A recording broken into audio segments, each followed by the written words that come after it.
Welcome to hell. I'm Mike and I'll be your tour guide. Jokes aside, it is hot and humid, and it has been hot and humid here in Ohio, and it's going to continue to be hot and humid in Ohio for the next foreseeable, I don't know, week.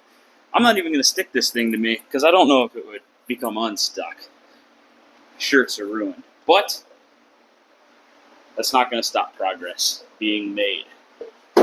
My stuff. Finally back in the shop. The square body's done.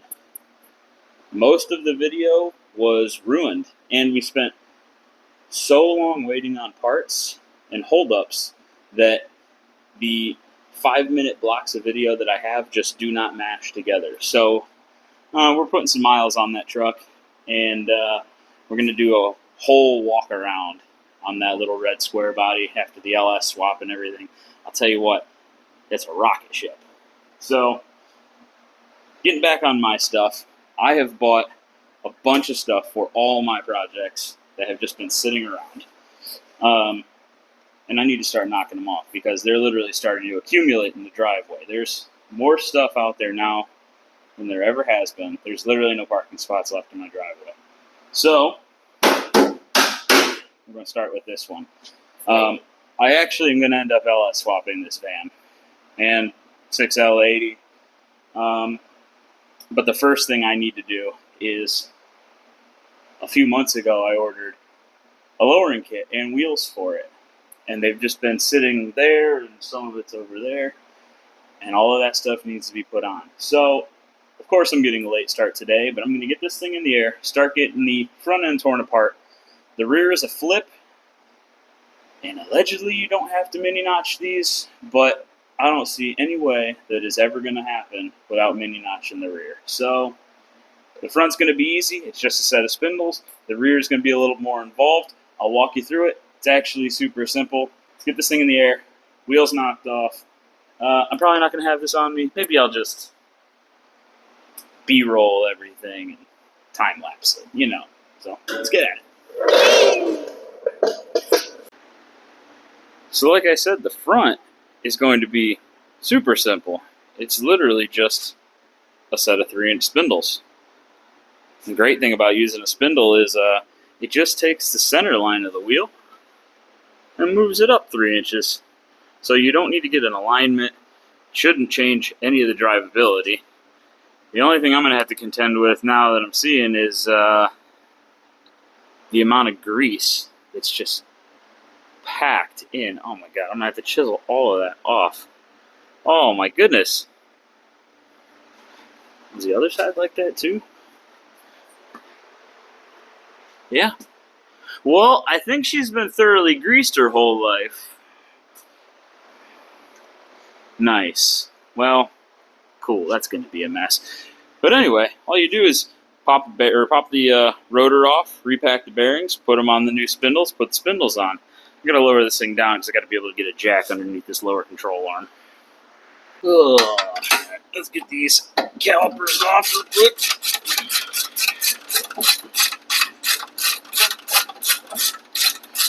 The nice thing is even though I put, a few thousand miles on this van, the guy before me just did all this stuff up front. He said he did ball joints. I don't believe that, but all the brakes look new, the hoses are new, the calipers are new, the rotors are new. So all this stuff should come apart pretty easily. Oh, I'm already greasy. No!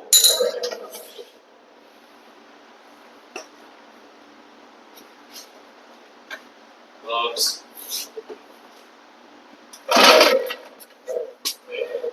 I hate being hot. What I hate worse is being hot and greasy. Gloves.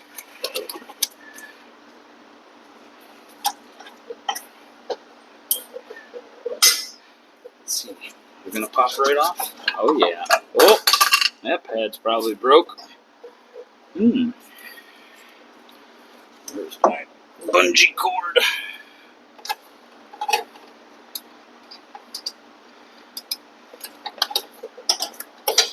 Struggling. Struggling. Still struggling. Let's find something else. Okay, whatever. I'm just gonna sit you here for now. Nothing. Is there seriously nothing to hook on? Struggling. There we go. Hooked.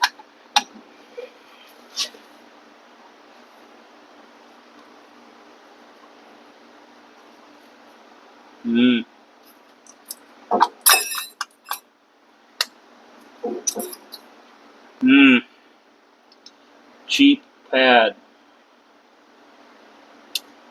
It just broke. Sweet. Yeah. Cool.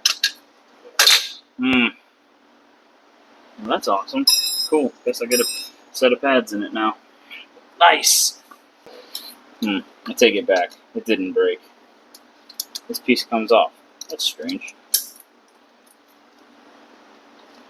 Whatever. Okay. I know these are, I think these are 1/8", but they sure are not 1/8 with all that grease on there. Ugh. So it's the next day. I was out here pretty late last night, just absolutely chiseling grease off this front suspension. I'm not joking. I probably scraped 5 pounds of different types of grease from over the years into the garbage can. I mean, it was insane how caked on everything was. So I got a little bit more cleanup to do, just kind of wipe everything down. The nice thing is everything is like in good shape because it had so much grease on it. So, I mean, I found white lithium grease in there. I found some yellow grease in there. I found some marine grease, some bluish green stuff, all of the black stuff that was just covered in dirt and whatever. And at the very bottom of the pile around everything was the red and tacky that I put in it because that's all I use. So I'm going to get these cleaned up before I start transferring everything over on the spindles and getting this back together. That all cleaned up pretty good. So I changed my mind. I figured while it's all apart, it'd be a good time to just put ball joints and control arm bushings and tie rod ends on it. So I'm gonna do that real quick before I put the spindles on. Okay, I might as well put some new springs in it while we're at it.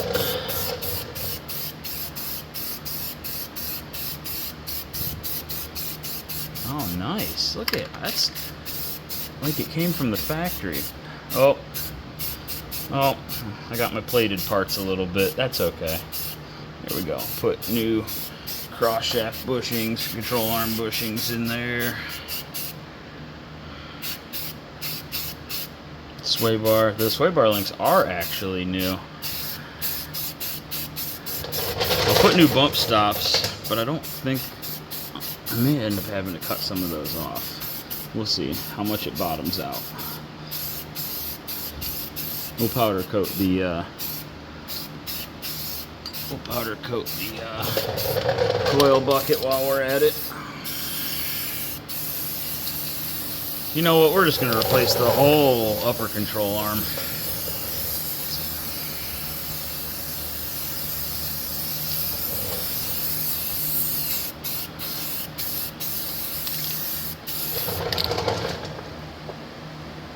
Perfect. It's literally brand new. Oh, I forgot to replace the tie rod end. Come on.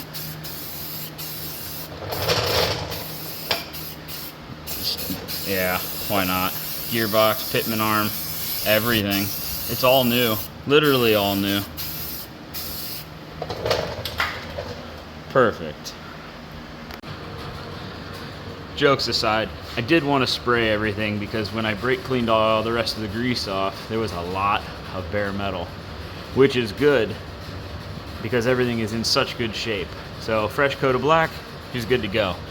I also am going to start picking away at coating the entire bottom of the van because this thing, is absolutely spotless underneath.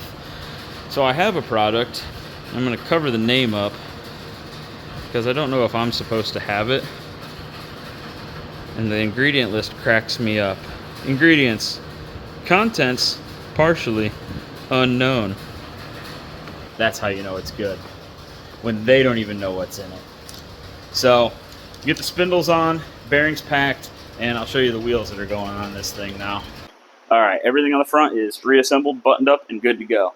Now comes a very, very, very important step in every build, and that's picking your set of wheels. Because the wheels can make or break the look of a vehicle. Typically, historically, I like a very traditional small wheel, big tire, white letter, either rallies or mag wheels, or sweating a lot, which is cool because it's still hot. But on this, I wanted something a little bit more updated. And man, I'm really going to blow your mind on this one. Torque thrusts. Who would have guessed? 18s and 20s though. So I went up in size, but I still wanted a very classic looking wheel.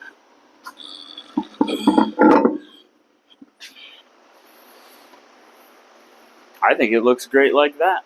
Let me zip some lug nuts on and we get this thing on the ground. Here we go.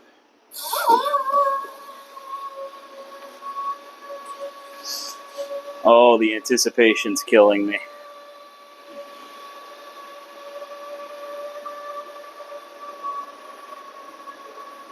Come on.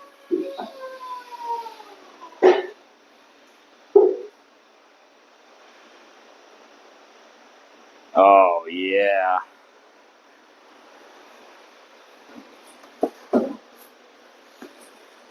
Oh, yeah. Oh, yeah. Oh, man. That looks great. Oh, she's got some rake right now. Oh, man. Hold on. I gotta see it without a bunch of stuff in the way. Oh, my goodness.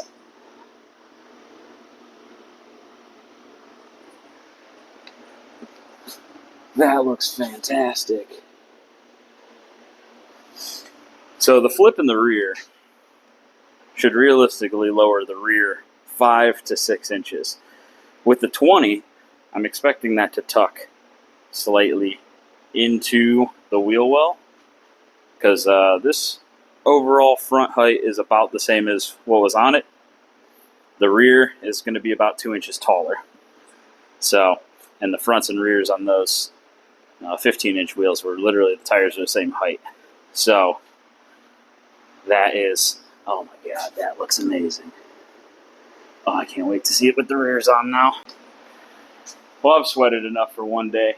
I'll tell you what, I am so happy with how this looks. I can't believe how much it soaked down with just a 3-inch spindle. At first, I was a little bit worried that 3 inches wasn't going to be enough, but I think that stance is perfect. And it's going to ride great because it has all the same suspension geometry, and you know, the spring was never modified, so it should ride just like it did before, which was great. So hopefully we can accomplish the same with the rear. 50% of people that I've talked to have said you do not need to mini notch these.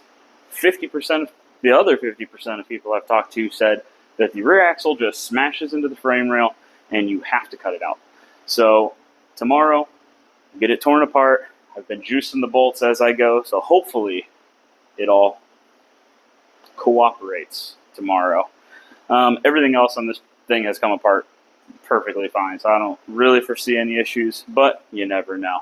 So tomorrow, we'll flip it, investigate if it needs a notch. If it needs it, I'll show you a super, super quick and easy way to mini notch basically anything. So, yeah, we'll be back at it tomorrow. See you then. Back at it. It's actually a couple days later. My buddy came over yesterday and we were messing with another project we've got going on right now. And then I kind of just stayed out here late after it cooled off a little bit. I wanted to see how much this is all going to fight me coming apart. And as you can tell, it really didn't fight me at all.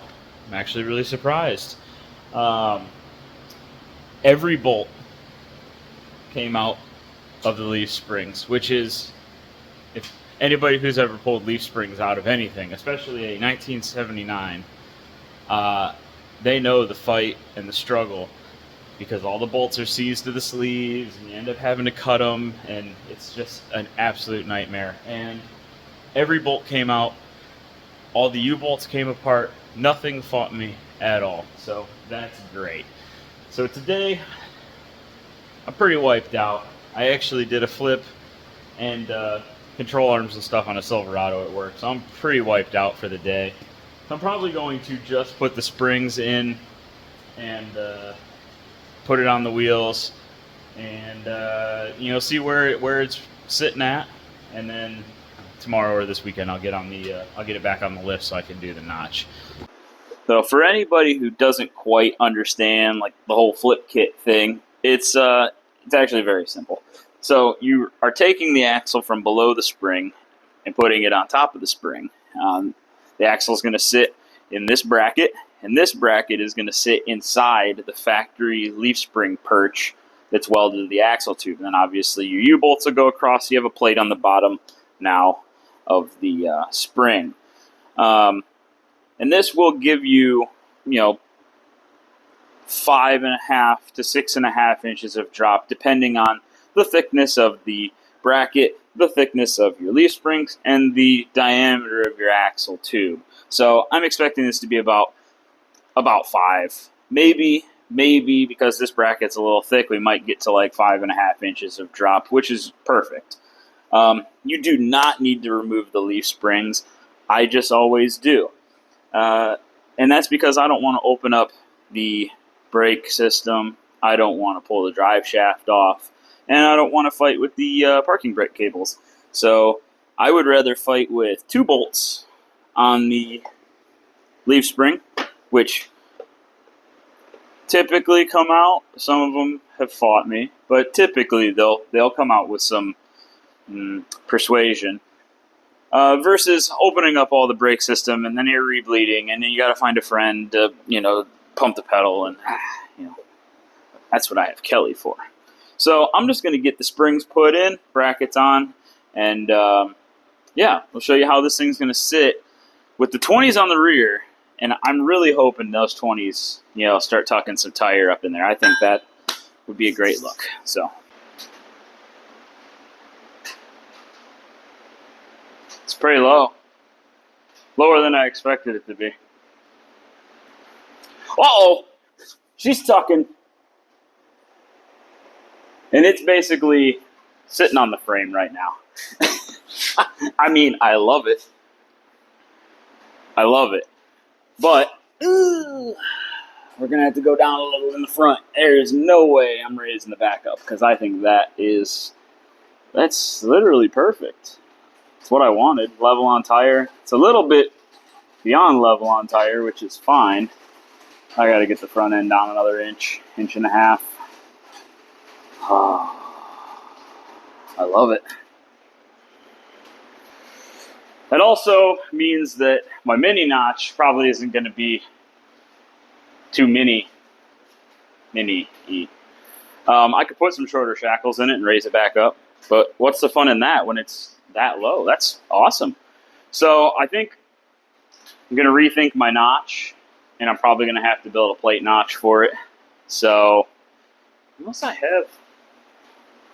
may have something in inventory that I can use. I know I had like a C10 notch, but this is a unibody frame rail, so can't just slap a C10 notch on it.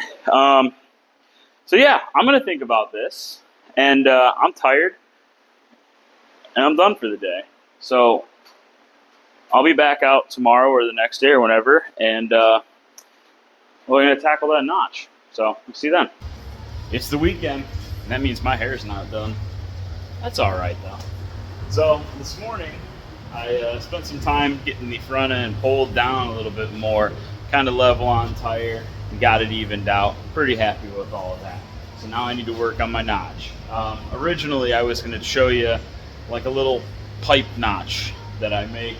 I put in a bunch of trucks and cars.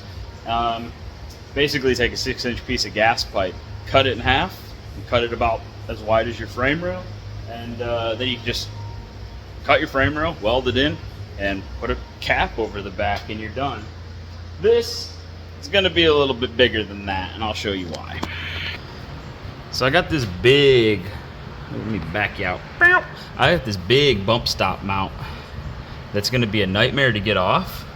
So I'm just going to cut it all out, and then with the use of some cardboard aided design, I'll just make plates to fill that gap. It'll look like a more traditional kind of underbed notch anyway, even though this isn't a bed, but it'll be fine. So I'm gonna get that blown apart, get the pieces made, and I'll get back with you when I'm fitting everything up. So here's what I came up with. Very simple. This is just gonna slide into that hole, and there's gonna be a little bit hanging out, that way I got something to weld to. I hate making them like, you know, even, and then you weld it and you grind it and it's just paper thin. So I like to leave a little bit, almost like a flange, all the way around the inside and outside. That way I got something to weld to. Okay, get these welded in.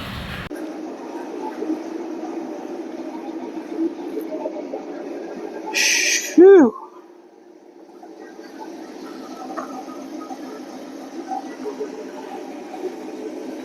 I'm pretty happy about that.